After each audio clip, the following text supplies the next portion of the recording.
Bueno, buenas tardes, queridos seguidores de Mindalia. Una vez más, una entrevista más de vuestro compañero, de vuestro amigo, espero ya, ¿no? Carlos González Delgado. Y hoy, pues, ¿qué voy a decir yo?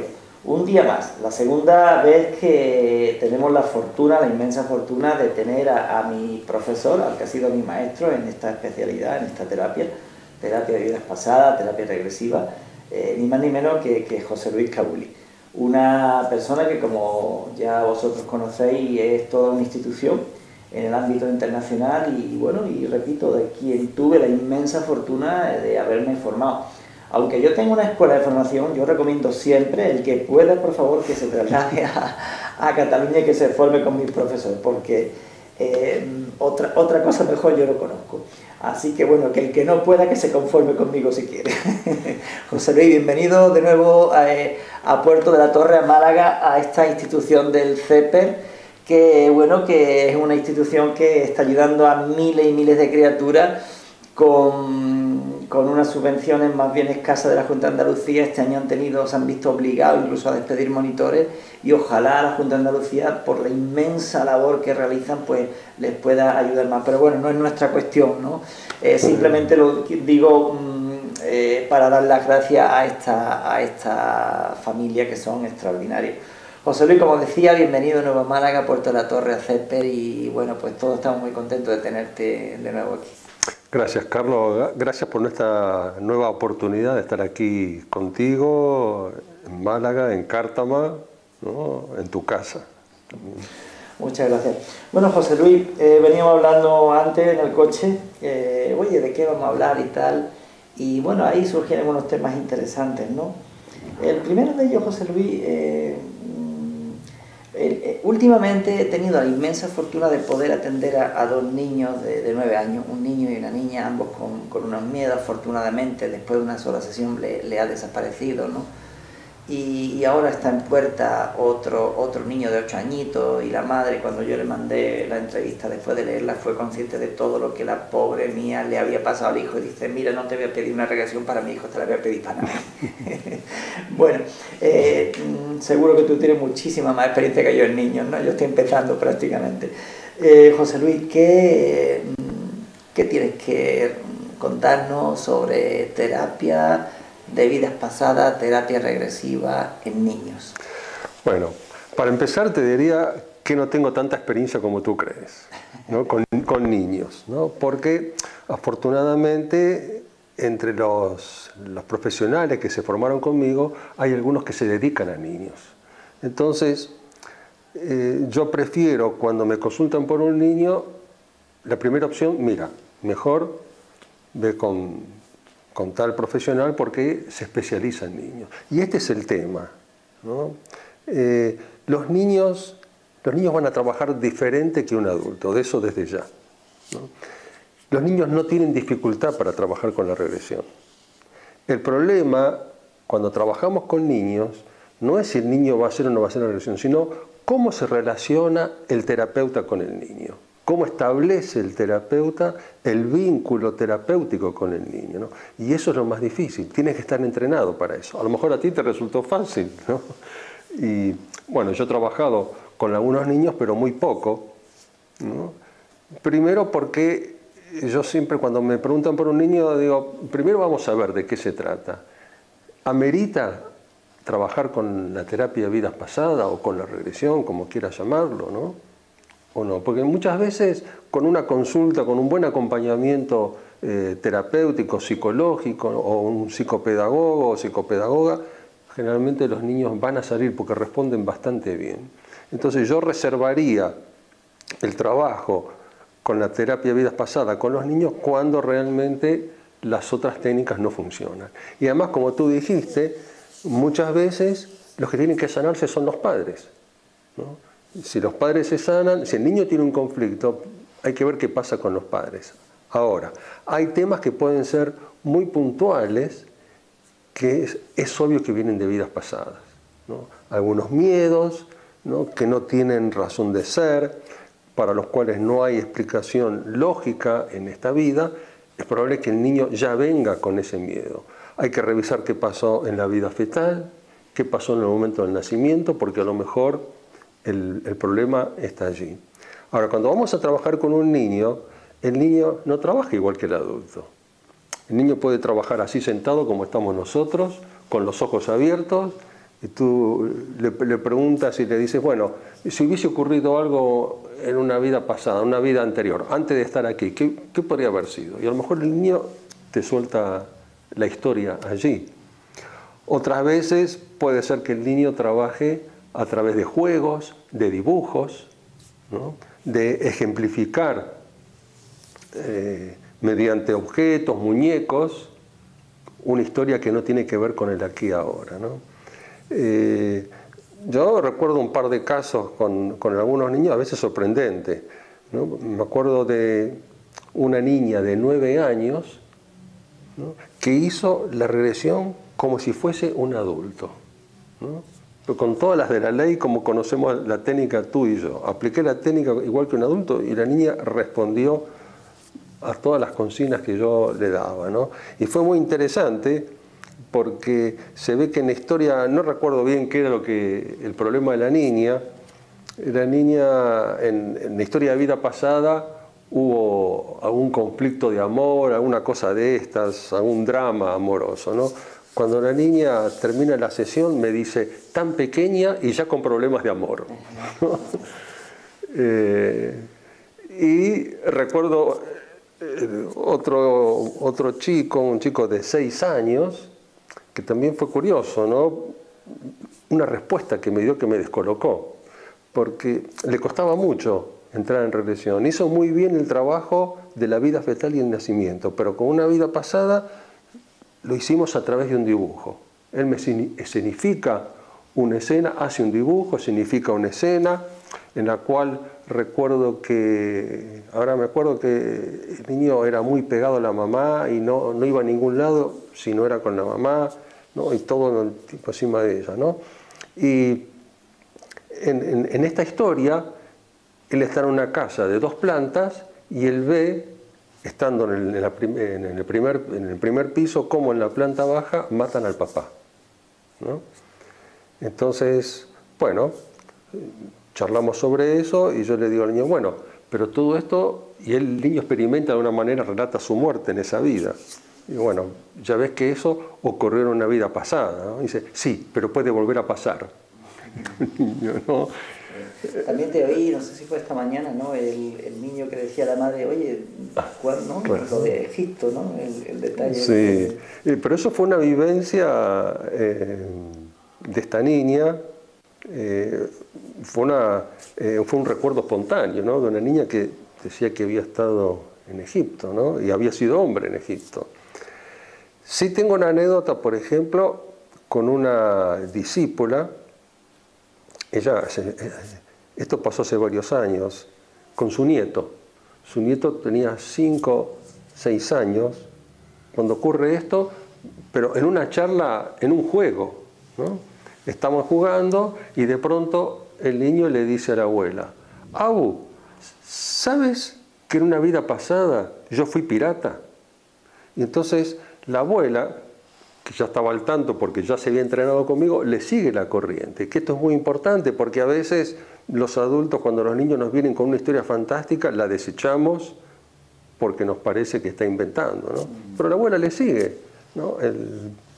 Le sigue el cuento y le pregunta, sí, ¿y dónde era eso? El niño dio algunos detalles y la abuela por preguntar, ¿no? ¿Y había mujeres en el barco? Y el nieto le dice, sí, había una y ¿sabes qué? La tiramos al agua, ¿no? Pero espera ahora lo que viene. De pronto el niño dice, pero ¿sabes qué pasó? Que a mí también me tiraron al agua y me morí ahí ahogado. E inmediatamente el niño dijo, ¿será por eso que le tengo miedo a meter la cabeza debajo del agua? Y después de eso desapareció el miedo. Qué bueno. En cuanto encontró, ¿no es cierto?, la relación entre el mal que lo aquejaba y el origen, desapareció, pero sin hacer terapia, sin nada, ¿eh? Fue un instante, ¿no es cierto?, espontáneo, en donde al recordar el episodio de vida pasada se dio cuenta de dónde venía su problema, ¿no? De modo que yo creo que, resumiendo el tema con los niños, creo que no hay que anticiparse a trabajar con vidas pasadas con los niños, porque muchos de sus temas de vidas pasadas se van a borrar, van a desaparecer a medida que va creciendo. Lo que sucede es que entre los 3, 4, 6 años el niño puede tener todavía recuerdos espontáneos de vidas pasadas y a través de esos recuerdos se actualizan o se reactualizan sus temores, sus miedos o sus problemas. A medida que va creciendo y se va disipando el recuerdo de vidas pasadas, puede ser que el niño no necesite hacer el trabajo. Tal vez lo necesite de adulto. Qué bueno. José Luis, hablando de niños, ayer precisamente hacía una entrevista a una persona de aquí de Málaga que trabaja con mujeres embarazadas. Entonces, más de una vez a mí me ha venido una persona embarazada, mira Carlos, a mí me gustaría hacerme una operación, pero yo no le quiero dar un mal rato a mi niño, ¿no? Y bueno, yo le he respondido lo que entendía que tenía que responderle, pero hoy nos interesa lo que yo pueda responder, no nos interesa lo que tú nos puedas contar, ¿no? ¿Qué nos puedes contar sobre terapia regresiva, terapia de vidas pasadas en mujeres embarazadas? Yo he trabajado con mujeres embarazadas, he tenido discípulas que hicieron todo el curso de formación estando embarazadas. Me ha pasado en un curso que empezaron 24 y terminaron 25. Porque, así, ¿no? Mi primera hija, por ejemplo, estando mi esposa embarazada de ella me acompañaba en los cursos como supervisora, ¿no? Así que también la niña hizo el curso dentro de la panza, ¿no? Yo creo que no hay problema. Si el embarazo es normal, si no hay ninguna alteración médica, entonces la mamá puede trabajar, la mamá que está gestando puede trabajar con la regresión. Lo importante aquí son dos cosas. La primera es que yo le tengo que avisar antes al bebé lo que vamos a hacer. Entonces yo lo que hago, le pido permiso a la mamá, coloco mi mano sobre el vientre de la mamá y le hablo al bebé en voz alta, ¿no? Y le explico lo que vamos a hacer. Me presento, mira, yo soy José Luis, estoy acá, voy a ayudar a tu mamá va a hacer un trabajo, en este trabajo es posible, se van a despertar emociones, ¿no es cierto? Pero esto no te incumbe a ti, ¿no es cierto? Tú vas a permanecer a un lado, dejarás que tu mamá haga su trabajo y lo que va a suceder después es que al resolver tu mamá estas emociones podrá darte más atención a ti y estar al 100% contigo, ¿no? Así que, y el bebé lo entiende, porque el bebé, bueno, justamente la charla que vamos a hablar hoy es la vida antes de nacer. El bebé entiende perfectamente, porque el bebé no es un muñequito, es un alma, hay una conciencia ahí que trae una historia y que escucha y sabe perfectamente lo que está sucediendo, ¿no? El otro hecho es que si la mamá está con un problema emocional importante durante el embarazo, lo mejor que le puede pasar al bebé es que la mamá resuelva ese problema. Porque si la mamá está con miedo, si siente angustia, si siente tristeza, si se siente insegura, ¿no? Si se siente abandonada, todo eso lo está viviendo el bebé, ¿no? Y eso va a quedar a nivel inconsciente en el bebé y se va a manifestar en la vida de adulto. De modo que si la mamá sana todo eso, el bebé se libera también de estas sensaciones, ¿no? Entonces, vuelvo a insistir, pienso que lo importante, eso sí, que el embarazo sea normal, ¿no? Que no haya ninguna contraindicación médica. Es más, una experiencia muy fuerte que, no sé si estabas tú en ese curso, había una alumna que estaba en el 8º mes de embarazo. Creo que sí. Estabas. ¿Te acuerdas? Sí, sí. ¿No? Y entonces esto fue muy importante, ¿no? Porque fue una de las experiencias más fuertes. Estando en el 8º mes de embarazo, hace una regresión, trabaja con la terapia y en una vida pasada ella experimenta un parto. Experimenta un parto en vida pasada, se pone en posición de parto y todos creíamos que iba a alargar el bebé allí. Lo interesante es que revive un parto en vida pasada y su bebé dentro de su panza y no pasó nada, ¿no? Es decir, el bebé nació de término sin ningún problema. Vamos, que no se nos muere en la consulta ningún paciente, no. Ni nos va a parir una mujer. Seguro. Bueno, que no se muera el terapeuta, ¿no? De susto, ¿no? Muy bien. José Luis,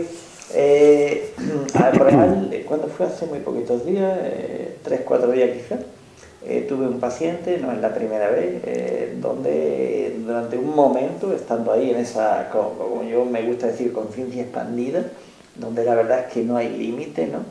Hay un momento determinado en que salen una serie de cosas más o menos verosímiles, ¿no? Aunque, claro, fuera de la lógica normal. Sí. Y hay otro momento donde él se identifica 100% con Jesús. Sí. No es la primera vez que alguno de mis pacientes se identifica 100% con Jesús. Aparte de la broma de que, hombre, todos no pueden ser Jesús, ¿no? Pero, ¿qué tienes que decirnos? Porque, claro, esa identificación con personajes históricos sé que es frecuente y no en muchos de nosotros, ¿no? ¿Qué tienes que decirnos tú en tu experiencia de creo que son ya, no sé, 31, 32 años, ¿no? 31, bueno, 31. En tu larga, en tu dilatada experiencia de profesional con la terapia de vidas pasadas, ¿qué nos puedes aportar en relación a esa aparente identificación con personajes históricos, ¿no? Sí, uno puede... Lo que podamos decir es lo que evaluamos, ¿no? A ver, yo parto de esto. Jesús no necesita venir a consultarme, no necesita venir a hacer terapia, ¿no? Ninguno de estos seres, maestros, santos, quienes sean, no van a venir a consultarnos. Empecemos por allí, ¿no? Entonces, acá hay un tema, tú lo dijiste, de identificación, ¿no? ¿Por qué una persona se identifica con un personaje histórico? No lo sabemos, ¿no? Puede haber motivos psicológicos, puede que, a ver, no lo podemos asegurar, pero a lo mejor puede ser que de alguna manera el espíritu, el alma de este ser, de alguna manera quiera hacer llegar una vivencia determinada, ¿no? Por ejemplo, en relación a esto, hace poco justamente un discípulo de Argentina me preguntaba, porque le había pasado en su consulta, que 5 mujeres diferentes decían ser María Magdalena, ¿no? O sea que esto es bastante común, ¿no? ¿Qué es lo que lleva a estas personas a vivenciar? Esto no lo sabemos. Lo importante es esto. Yo me ciño al trabajo terapéutico. Si el paciente me dice que es Jesús, María Magdalena, Napoleón, no sé, Cristóbal Colón, el personaje que sea, yo le digo, me concentro en, bueno, el hecho traumático, el aspecto que el paciente como tal personaje necesita sanar. Y no me pongo a discutir si es o no es. Bueno, para ti, ¿cuál es el momento más terrible de esta experiencia? Suponte como María Magdalena, ¿no? Bueno, o como Napoleón. Y eso es lo que cuenta, ¿no? La vivencia interna emocional. Porque muchas veces, yo he tenido algunos pacientes con alguna historia, donde la experiencia del paciente no se ajusta a la realidad histórica que conocemos. Lo que el paciente vive es su vivencia personal, ¿no? Su conflicto. Y eso es lo que tenemos que sanar.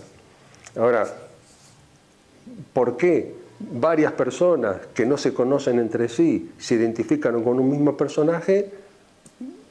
No lo sabemos. La verdad es esta, que no lo sabemos. Yo creo que, como dijiste tú, hay una identificación porque de alguna manera les resulta más fácil hacer el trabajo así, ¿no es cierto? Ahora, recuerdo que he tenido, por ejemplo, a lo mejor me equivoco en el número, pero un par de personas, 3 o 4 personas que decían ser el faraón Akenatón, ¿no? ¿Es esto posible? ¿Es posible que una misma conciencia de pronto se reparta en 3 o 4 personas diferentes? Y vaya a ser, porque esto debe ocurrir en distintos países del mundo, ¿no? Ya ocurre en Argentina, ocurre en España. Bueno, yo vuelvo a repetirlo. En estos casos yo no cuestiono lo que dice el paciente, ¿no? Simplemente me limito a que el paciente haga el trabajo terapéutico. Y después el mismo paciente al final se da cuenta, mira, esto no puede ser, ¿no? Eso le pasó al paciente mío el otro día. Al final dice, Carlos, ¿tú crees que esto es verdad? Digo, hombre, vamos a ver, ¿tú crees que si tú fueras Jesús, Jesús iba a tener los problemas y los conflictos que tú tienes pendiente de resolver todavía? Piénsalo profundamente. Más bien no. Que en conciencia expandida se puede, porque yo recuerdo una regresión que me hizo Juan José López Martínez en Ciudad Real, donde viví plenamente la vida de un hermano de mi madre que murió. Sí. Sentía que era él, la verdad. Y eso puede viví ser. la muerte, pero es que en la misma regresión viví la muerte de otro hermano que vivió paralelamente a él. Evidentemente no pude ser los dos hermanos. Entonces, yo digo que en conciencia expandida no hay límite. O sea, y cada vez que aprendo más con esto, a veces de verdad digo que poco sé. Que poco sé. Eso nos lleva a esto que mencionas tú, de la conciencia expandida, nos lleva a otra reflexión, y que es posible que en ese estado de conciencia expandida, ¿no es cierto?, puedas captar o sentir la vivencia de otra alma, ¿no? Eso podría ser también, ¿no? Sí. Es decir, eso sería como alcanzar la unidad. Yo creo que sí, porque además tuve una situación que viví en un pueblo de Granada donde me llevaron específicamente, un día que yo tenía una charla en Marbella, digo, mira, me viene muy mal porque tengo una charla en Marbella esta tarde, no, yo te llevo, te invito a comer, te traigo, si hace falta te llevo a Marbella, digo, no, con que me dejen Málaga a buena hora yo voy a Marbella, ¿no? Y ahí viví una experiencia de la que aprendí mucho, porque estando el paciente en conciencia expandida, conecta con la experiencia de otra alma, que no era ni un alma perdida, ni un alma, digamos, afín a esta persona, no tiene nada que ver, ni familiarmente, ni nada. Y es un asesinato que se produce 80 años antes y experimenta todo el asesinato, cómo fue, etcétera, etcétera. Fue impresionante. Cuando se terminó, la abuela de este chico, era un chico joven, de 20 y pocos años, no creo que llegue a 30, no, 20 y tantos tiene todavía, pues cuando describe todo, y bueno, aparentemente todo como si fuera él, pero evidentemente no era él, estábamos seguros que no era él. Ayudamos a subir, a ascender a la luz al alma asesinada, al alma del hermano que le asesinó y al alma de la madre que estaba allí apegada a aquella casa, ¿no? Entonces, cuando terminó todo aquello, la abuela que estaba abajo, en la planta abajo, dice, ¿qué habéis hecho? Que ahora aquí se respira una tranquilidad que antes no había, ¿no? Y a tiempo después me corroboraron la veracidad de esa historia. Sin embargo, no era el alma, y lo vivió y lo sintió como si fuera esa alma, ¿no? O sea, ahí aprendí mucho. Dije, en conciencia expandida no hay límite, Dios mío, cada día sé menos cuando voy sabiendo más, ¿no? Bueno, en uno de mis libros yo relato una experiencia de una paciente que se identifica con un escarabajo. ¿Cómo es eso? Y cuando tú lees la historia, es un escarabajo.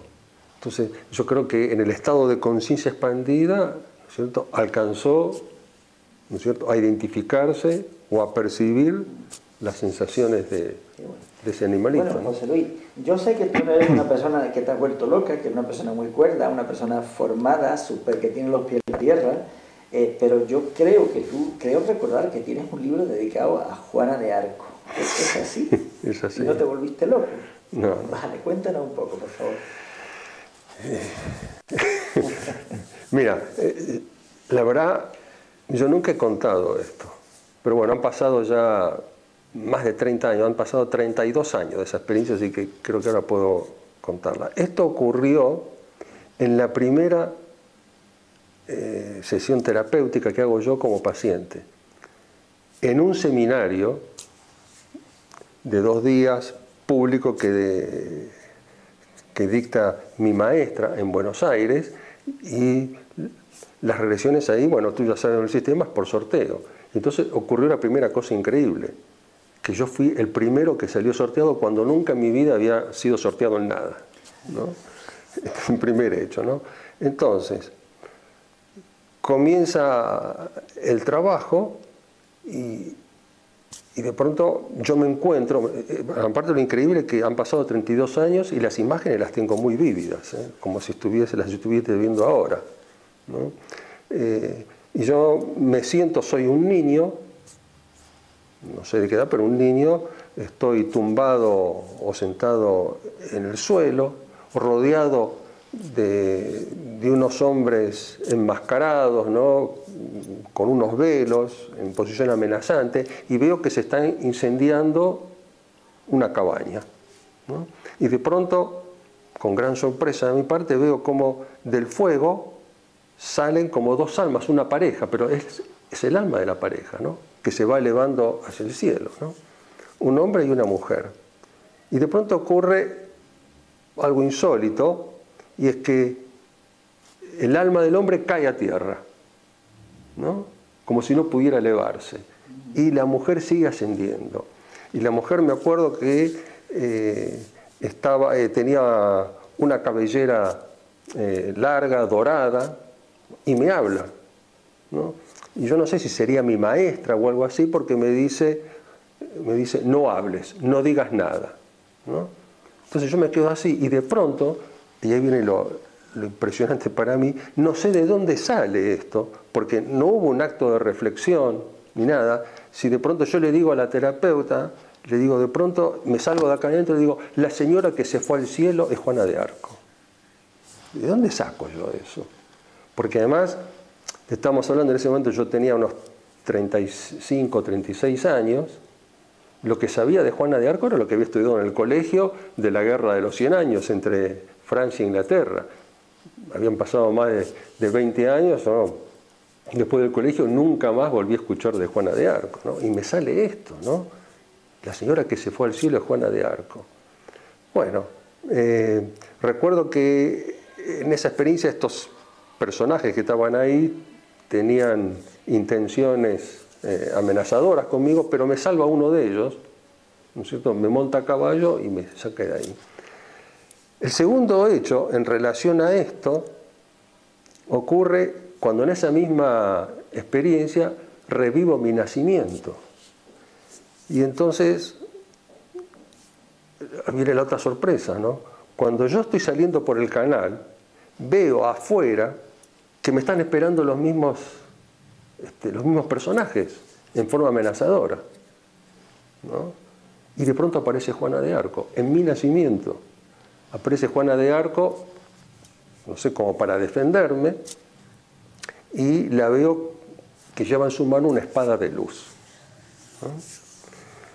Y esto es como si viniera a protegerme, una cosa así, ¿no? Y esto es lo interesante. Antes de ver a mi mamá, yo veo a Juana de Arco. Y todo esto me pasa en la primera sesión, en la cual yo no sabía lo que estaba pasando. Digo, ¿cómo? Las cosas que me parecían una locura, ¿no? Pero yo no manejaba nada de eso, Carlos. Tú te imaginarás, ¿no? No eran producto de mi imaginación y de mi mente. Las cosas se imponían, ¿no? Entonces, a mí me dejó muy impresionado eso, ¿no? Y en parte, yo creo que eso fue lo que me decidió a seguir con el trabajo, a desarrollar la terapia. Interpreté que Juana de Arco de alguna manera me estaba marcando un camino. Me dijo algo que no puedo decirlo, ¿no? Pero me dio un mensaje así, donde de alguna manera me indicó que esto era lo que yo venía a hacer. El tema con Juana de Arco fue tal que yo empecé a leer sobre su historia, y eso finalmente me decidió, en el año 89, me fui a Francia, de Argentina, no de país, sino de Argentina, que es más lejos, ¿no? A Francia, a recorrer el camino de Juana de Arco, ¿no? Desde el pueblo donde nació hasta la ciudad donde fue quemada en la hoguera, ¿no? Y descubrí una serie de cosas impresionantes, porque Juana de Arco cuando muere tiene 18 años. Juana de Arco, es decir, Francia estaba hundida en la Guerra de los 100 años, y Juana de Arco, una adolescente de 16, 17 años, analfabeta, no sabía leer ni escribir, y salva a Francia, ¿no? Conduce los ejércitos. Y entonces mira, acá viene el cierre de esta historia. Como el recorrido de Juana de Arco se salía de los circuitos turísticos habituales, durante muchas etapas de ese viaje yo tuve que hacer, no sé si acá, autostop, ¿no? Porque no había forma de llegar. Y recuerdo un momento en el cual yo estaba en una carretera secundaria, en el medio de la nada, en el medio del campo, y para un cura, ¿no? Con una Mi 8, ¿no? y me lleva, ¿no? Entonces me pregunta, ¿qué hace un argentino aquí, ¿no? Pues imagínate un argentino en el medio del campo, ahí, ¿qué tenía que hacer, ¿no? Entonces le explico que estaba siguiendo el camino de Juana de Arco, y entonces el cura me entrega esta frase. Me dice, Juana de Arco es la evidencia palpable de la intervención de Dios en la historia del hombre. Mira esto, ¿no? Juana de Arco es la evidencia palpable de la intervención de Dios en la historia del hombre. Y este hombre, desconocido para mí, en una frase me sintetizó la vida de Juana de Arco, ¿no? Porque de otra manera no se entiende cómo hizo lo que hizo, ¿no? Bueno, yo a partir de ahí yo la tomé, no sé, así lo sentí yo, como alguien que me acompañó, me ayudó, me protegió de una u otra manera sin ser consciente de eso, y por eso le dediqué un libro a ella, ¿no? José Luis, a veces los pacientes pueden tener mensajes para nosotros los terapeutas. Te cuento una pequeña anécdota de hace también muy pocos días. Hice una regresión a una persona, yo considero una persona, no sé si decirlo, muy especial, en el sentido, bueno, todos somos especiales porque somos únicos, pero ciertamente la facilidad de conectar de esta persona era tremenda, ¿no? Hice una regresión súper fluida, todo lo que deseaba consultar salió, bueno, fue una cosa impresionante. Y antes de terminar, te confieso que sentí, uy, Dios mío, no puedo dejar escapar esta oportunidad. Yo le voy a decir a esta chica antes de terminar si tiene algún mensaje para mí, porque sentí que quizá esa canalización, porque estaba canalizando una información preciosa, era divino, la verdad era divino. Y yo estoy en un momento de mi vida en que me estoy planteando, no sé, siento como, no sé cómo decirlo, es una especie de exigencia interior de terminar, de dejar mi trabajo. Sabes que llevo 3 años trabajando a media jornada, y dedicarme ya en exclusiva a la terapia regresiva, ¿no? Si se tiene que dar, yo confío en Dios, se va a dar, pero hay una especie como de inquietud, de cierto vértigo, ¿no? Y entonces pensé, dije, oye, igual esta persona tiene algún mensaje interesante para mí en este momento, ¿no? Entonces es curioso, cuando iba a decirle, bueno, mira, antes de terminar, dice, no puedo terminar, dice, porque tengo un mensaje para ti. Y yo estaba pensando, Dios mío, voy a decirle antes de terminar, si tuviera un mensaje para mí, me quedo diciendo, bueno, pues tú dirás. Digo, vamos, para mí resultaba bastante sorprendente. Y me dio un mensaje bastante largo, y después al final le hice la pregunta, digo, oye, mira, lo que pienso, lo que siento, ahora qué debo hacer y tal, porque tengo un proyecto ahí, un macro proyecto que no sé ni de dónde viene y que quizás se pudiera dar, si está en manos de Dios se dará. Y le pregunté en concreto por eso, y dice, sí, eso es lo que tiene que hacer. Dice, pero no olvides una cosa, tú eres un coronel, ¿eh? Me había dicho que yo era un coronel al principio. Entonces, los mensajes que me dio fueron tan grandes que digo, vale, yo no digo ni que sí ni que no, yo lo pongo todo en cuarentena, eso es lo que siempre hago, y pasado un tiempo ya se me va mostrando lo que tiene que ser, lo que no tiene que ser, lo que es real, lo que debe ser para mí, lo que no. Pero mi pregunta es, a raíz de esto, yo te pregunto, en tu larga experiencia, ¿cuáles son los grandes peligros que nosotros, los profesionales que nos dedicamos a la terapia regresiva, podemos tener en las diferentes etapas de nuestra madurez, porque claro, vamos madurando como seres humanos también, ¿verdad?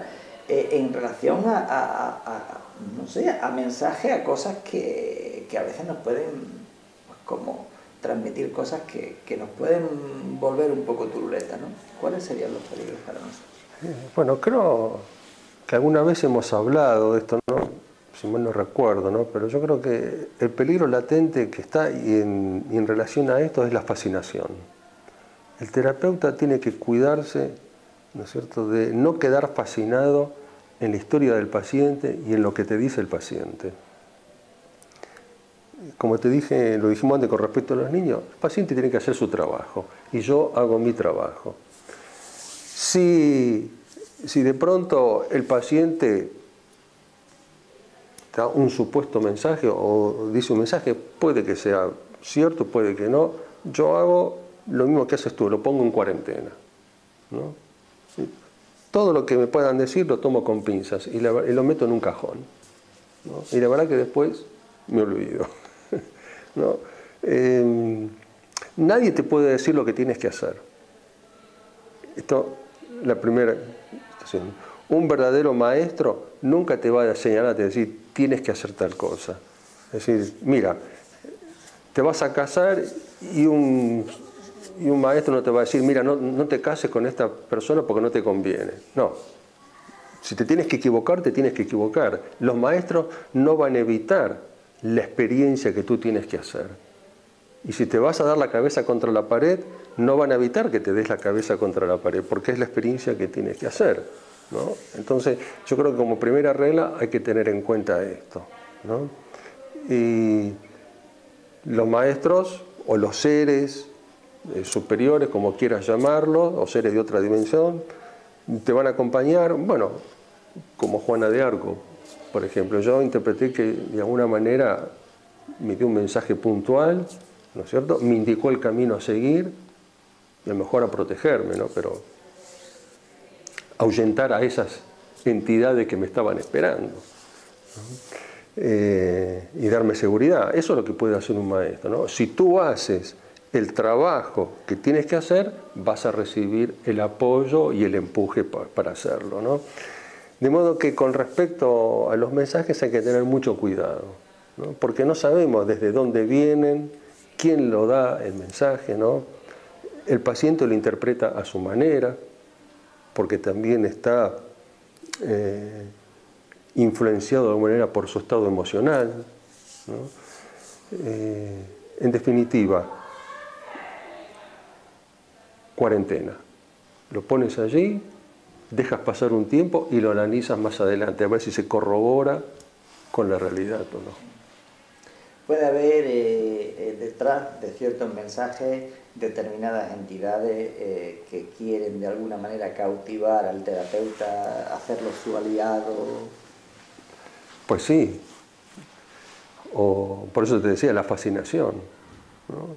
Recuerdo ahora que tú mencionas esto, una discípula en Argentina recibía mensajes, ¿no?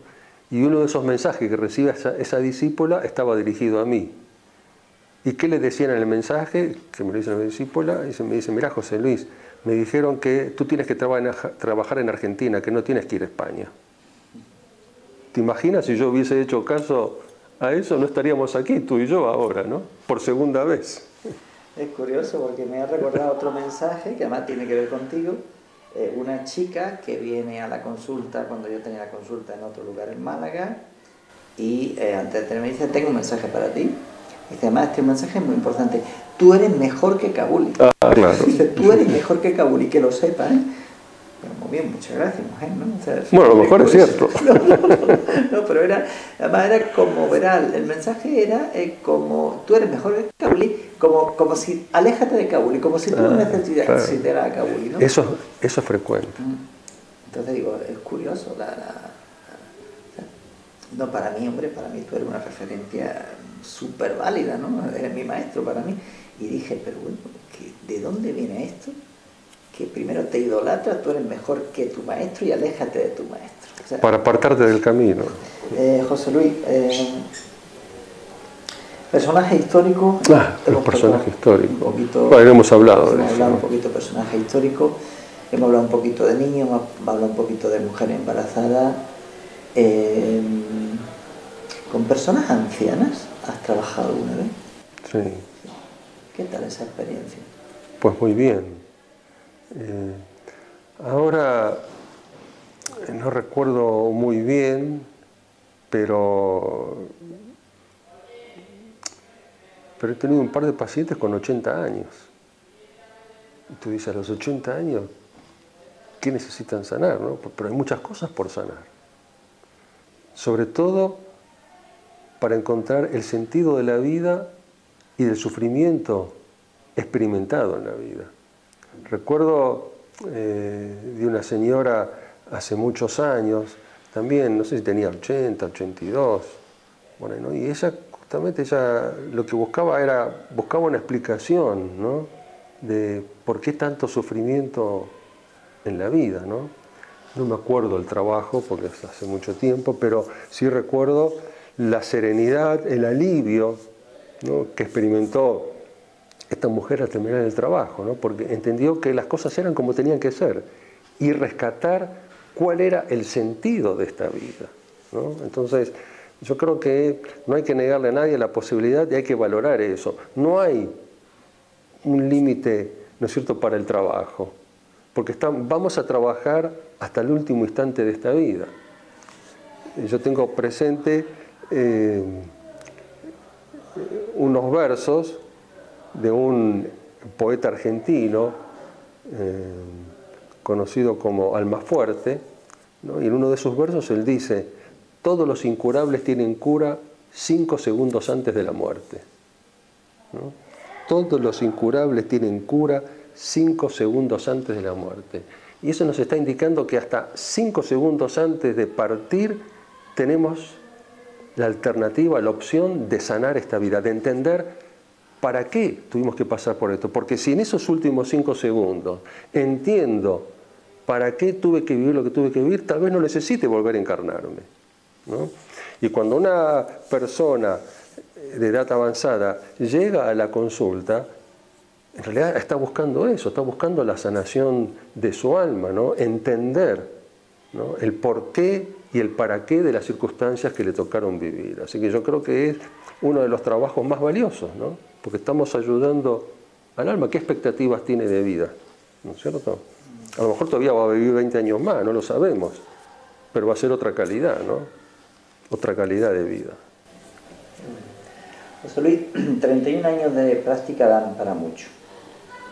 En lo personal, como José Luis, ¿cuánto has aprendido tú o qué cosas fundamentales has aprendido o reafirmado a lo largo de estos 31 años de experiencia, ¿no?, como ser humano? Sí, pasaron muchas cosas, ¿no? Yo creo que hoy tengo una conciencia diferente de la que tenía cuando empecé este camino, cuando empecé este trabajo. Yo venía, tú lo sabes, venía de algo muy concreto como era la cirugía, ¿no?, que si bien está emparentada con el alma, ¿no? Hay una novela, no sé si tú la leíste, Maxence Vandermeer, el autor, Cuerpos y Almas, se llama la novela, ¿no? Y tiene que ver justamente con la vida de un cirujano, ¿no? Como cirujano estás trabajando con el alma, pero con algo muy concreto, ¿no? Y cuando yo empiezo a trabajar, ¿no es cierto?, con la terapia de vidas pasadas, me encuentro con la otra dimensión. Y a través del trabajo con los pacientes, yo fui cambiando. Cambié la técnica, cambié la forma de trabajar y cambié mi vida, ¿no? Y adquirí una conciencia diferente. Esta conciencia diferente fue la que me permitió tener 2 hijas, ¿no es cierto?, a los 60 años, ¿no?, con una conciencia de la paternidad totalmente diferente de la que tuve con mis 2 primeros hijos, ¿no? Y entender,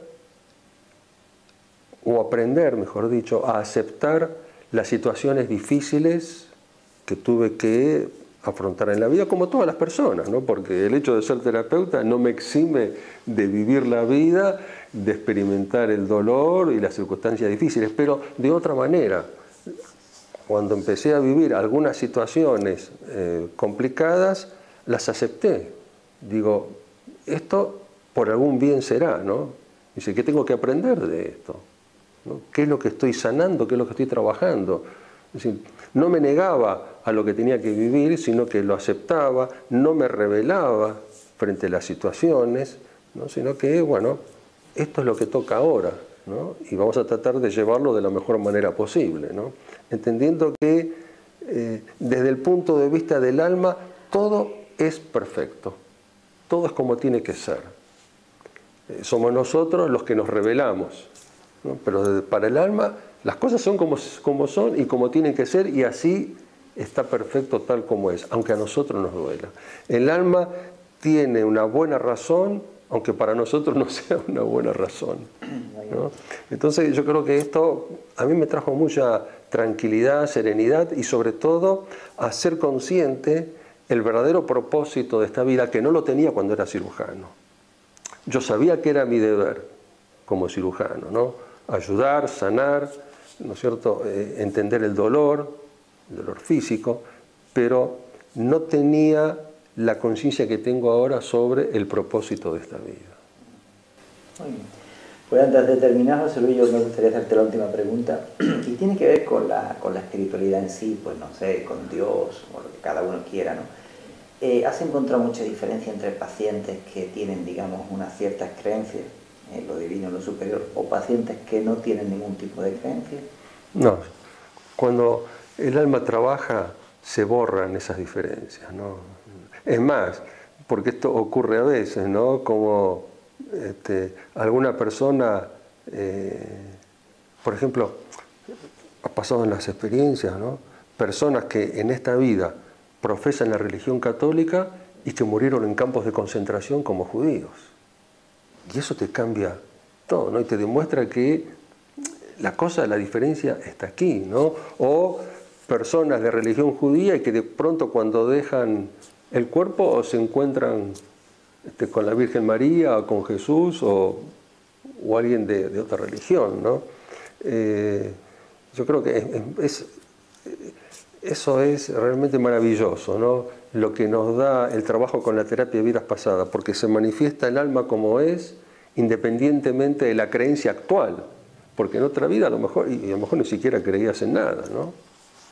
Y se aparece eso, ¿no? Entonces, ya sea judío, católico, musulmán, budista, las experiencias del alma son únicas. Hay una, digamos, universalidad que va más allá de las creencias, que va más allá de los credos. Sí, ¿no? Absolutamente. Y eso es justamente lo que ocurre, ¿no es cierto?, cuando trabajamos con las vidas pasadas, ¿no? Que adquirimos otra conciencia, una conciencia de la unidad, una conciencia de que todos, de alguna manera, todos somos hermanos, ¿no? Te iba a decir algo, ahora se me fue, ¿no? Y básicamente esto, ¿no? Que todos tenemos un mismo origen, ¿no? La diferencia la hacemos aquí, ¿no? Pero es parte también de la experiencia que tenemos que vivir, ¿no? Porque cada religión te da un aspecto de la verdad, no la verdad total, ¿no? Te da una porción de la verdad. Y cuando uno atraviesa por distintas experiencias religiosas, uno va tomando con una mayor conciencia, ¿no es cierto?, de la unidad y de las semejanzas.